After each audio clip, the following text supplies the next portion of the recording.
Welcome back. Another day in the garage, and today it's all about the air compressors. So here's what's going on. I've got this upright Craftsman air compressor. This is an oilless unit, and I've been using it for years, and functionally it's okay. The issue is it's an oilless compressor, and anybody who's got one of these things knows just how noisy it is once it fires up. And quite honestly, it's getting real annoying. If I do any kind of serious air tool use, it gets really annoying having this thing just buzzing in the background, and it shakes the ground, and honestly, I'm just tired of it.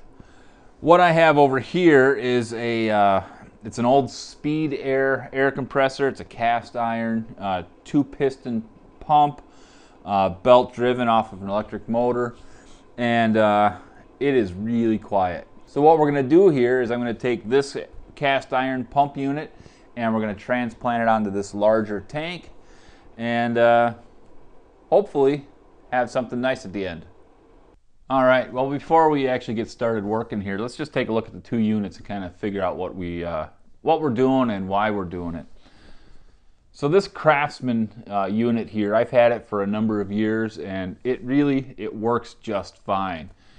It does have a few issues. One is the main feed line that goes into the tank out of the compressor.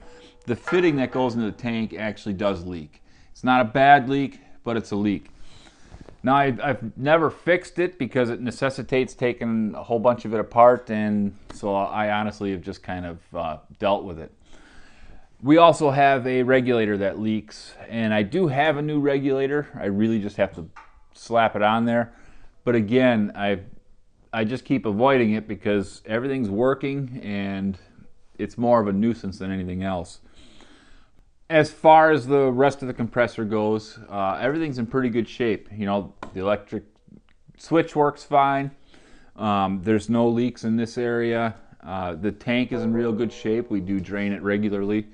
And it's really more just the fact that it's just god-awful noisy. So that's why we're going to be swapping this out. If you listen to this thing when it fires up, it just gets on your nerves.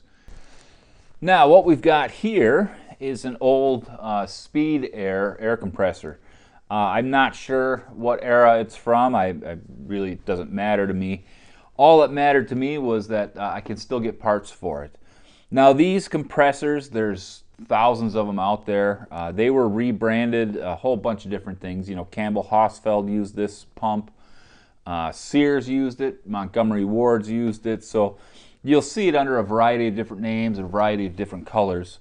For the most part, this old VT style pump is the same across all those different brands. So really our goal is just to rebuild this unit and make sure it's running efficiently. I've got a kit ordered. It's on the way, should be here in a couple days. Has new gaskets, new air filters, new reed valves, as well as a set of rings and a new oil seal. So when we're done here, we should have a really nice working unit. This one, as it sits right now, runs really quietly. I'm really happy with it.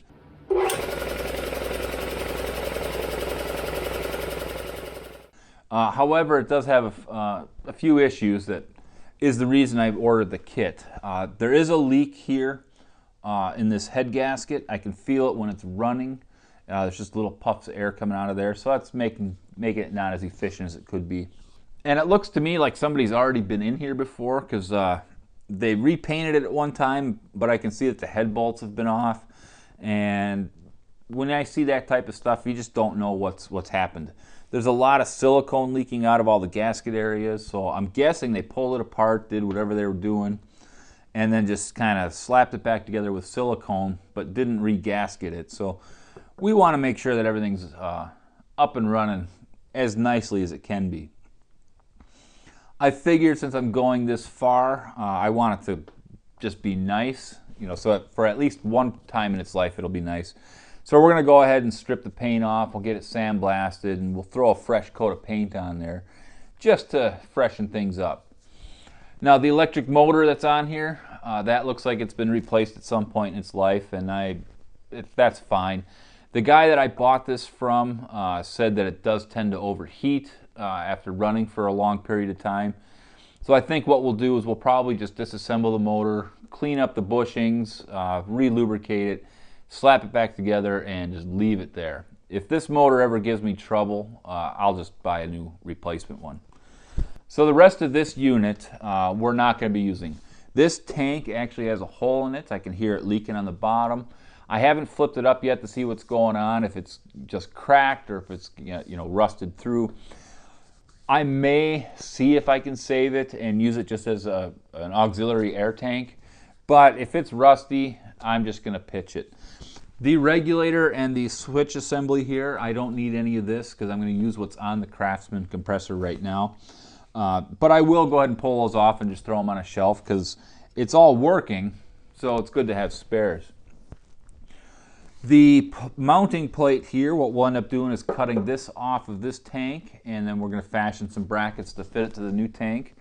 And all in all, it should be a pretty quick project. I should be able to get this knocked out in a day here.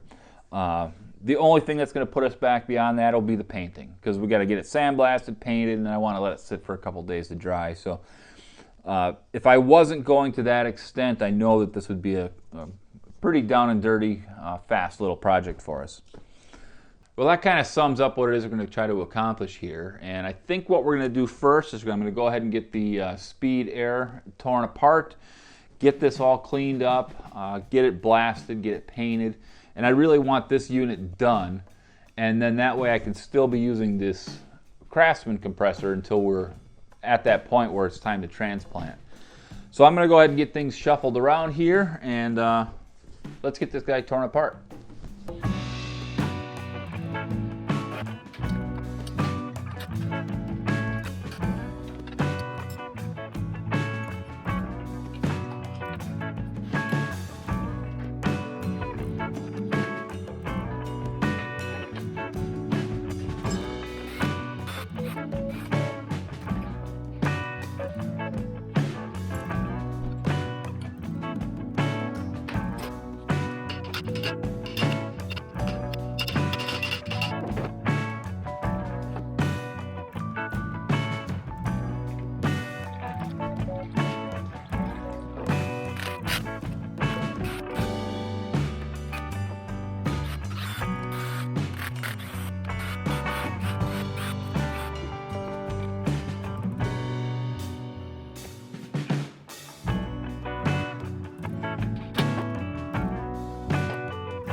All right, well, I got round one of the cleanup on the compressor taken care of here, and now I can really kind of get my first good look at what's going on. There are a few issues, things I was not looking forward to, but let's just take a peek here. The block itself, it's fine. There's nothing to worry about there. that cleaned up. We'll just blast it, get some paint on it, call it a day. The cylinders here, it's gonna be a little hard to see. See if I can put a picture in right here. It looks like there's probably some water in this cylinder right here at some point in its life, and there's a little bit of rust in there. I'm not too worried about it because we are going to be deglazing and honing this cylinder to get it ready for the new set of rings. So I'm thinking, because there's no ridge and no major wear in here, that'll probably take care of it. Now, when I did take the head apart and I took the head off, I noticed that it had a bunch of oil in it. That just tells me that the oil rings on the pistons weren't doing their job. Not a surprise on something this old. I'm thinking it was just due for a re-ring job here anyway. And those are on the way, so we'll get a set of rings put in this. The pistons look okay. I did notice that one piston here has a bunch of marks in the top of it. Looks like a screw got loose and got in there, and I'm thinking it's one of the screws that holds the reed valves on there, because somebody's been in there and messed around with it. So we definitely had some damage at some point in its life. The outside of the piston looks fine, so I'm not going to worry about that. I think we'll come in and we'll just deburr some of this stuff, take some of the sharp edges off, and call that a day. The bigger issue was actually with the other piston here. And it's not the piston. The piston itself is fine. There's nothing wrong with that. But this rod, now there's no bearings in this. This is just a aluminum rod that runs on the crank, real similar to a modern small gas engine like a Briggs & Stratton. And this thing has got some pretty heavy scoring on it. Looks like it's been that way for a long time. I don't know if they ran it out of oil or something just got caught up in there. Hopefully I'll be able to just kind of clean that up. The rod journal on the crank looks fine. There's no major scoring in here. We can polish that up a little bit. Just take off any aluminum that kind of got galled onto it, and the crank should be fine. Where it rides in the bushings looks okay. This one over here on the flywheel side has got a little bit of wear in it, but I'm not going to worry about it. I think it's going to be just fine. So really the biggest issue for us is going to be this worn out rod, and I've got some ideas on what I might be able to do to fix it, make it a little better. When I disassembled the head and I was pulling the reed valves out, the four on the bottom side, on the intake side, they were fine. There was nothing wrong there. I did see that somebody had been in there before because one of the valves was turned around. And this is also the same cylinder that had the screw that came loose. And so my guess is that they just kind of flipped it around, took care of the bend that was in it, and just call it good enough. The seats for the reed valves look okay. I might have to dress those up just a little bit here. But my bigger issue is actually for this exhaust side valve on this cylinder here. The threaded holes that hold the reed valve in there, where the screws go, they actually stripped them out. So we're going to have to do some repairs in here. I'm not sure if I'm just going to go with an oversized screw or if I'll actually try to fill those holes and re-tap it. So we'll have to wait and see where we get with that. But we'll do all that after we finish our cleanup. Now as I clean this up, you'll notice all this orange. So this is actually, was originally an orange compressor, and that means it's not a Speed Air brand. That would be the Montgomery Wards brand. But like I mentioned earlier, they're all exactly the same. They just rebranded them, painted them a different color, and maybe had a slightly different configuration for the belt guard and such. So now that we've got everything all cleaned up here and for the most part degreased, these parts really are ready for some sandblasting. Before I get to sandblasting, I am going to cut the mounting plate off of the tank. That way I can get that cleaned up and sandblast that as well. And then we can start kind of fitting things together, and hopefully in a couple days here we'll get the rebuild kit. Then we can get everything slapped back together and get it painted.